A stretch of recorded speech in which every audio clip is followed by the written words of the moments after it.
it's distributed to the house. That's And what about if they want to add their own tap? no, that I'm not having a problem with that, but you need to ask him all these questions. You know why? See, this guy, you know, hello, sir. Femi, are you done? Yes, yes. Okay. Now, what we just did now, what Yes. you are supposed to do is to now transfer all what we've just done into an Excel sheet that looks like that Excel sheet I showed you. This Okay. This becomes your calculation sheet. Now, you know those values you got. You need to do it because why you need to do it is that we'll use it tomorrow to model this thing. But assuming there's no computer application, the next thing you need to do is, you know those flow that you got? Yes, the flow. Are you sure you're seeing my screen?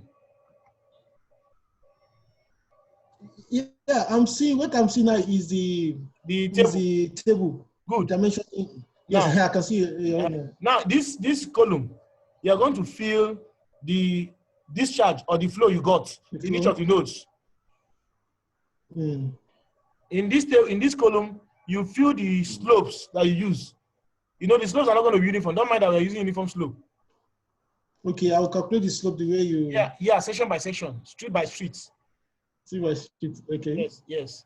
Then this place now becomes the diameter in mm that we got. Okay. Then these other ones is for check. You don't need them now. But what these ones means is that in our chart, when we get a value, sometimes the value is not exactly at 100 or 150. It can be in between 2 points. We did it yesterday. Assuming I'm designing for, let's say, 20 liters per second. Can you see my? Yes, I can see it. Okay.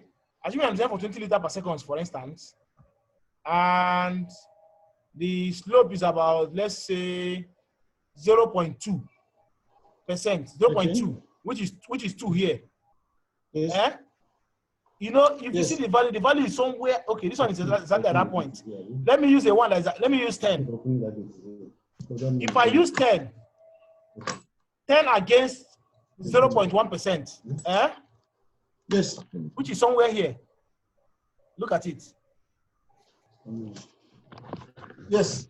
It's falling between two pipes, 200 mm diameter and 150 mm diameter. Yes. Now I'm going to use 200, isn't it? Yes. Good. 200 I'm using is just for safety of design. No, in engineering, when you design, you use the worst case scenario. Yes. You use the value that is in the direction of safety. So, but if I now drag this thing to touch the line of 200 mm and then come down, I'll be getting like 15 instead of 10 that I started with. With our civil engineers, there's what we call required and provided. Okay. If you do a design, you can get that I need a turbine of, I'm speaking like a mechanical engineer. I need a turbine that will give me a 20 kilowatt power. But you as an engineer, you know that you need to provide 25 or 30. Okay, for the safety. Good. So now you got a value that is in between here. For instance, between diameter 150 and diameter 200. But you decided to use diameter 200. Now that 200 you are using is provided. The design, you don't know it. It's between 150 and 200. You don't know the value. Unless you want to use special iteration or special interpolation, you can get something like 175. Are you with me?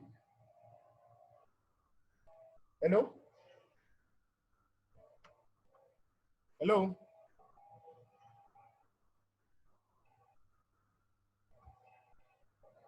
Hello?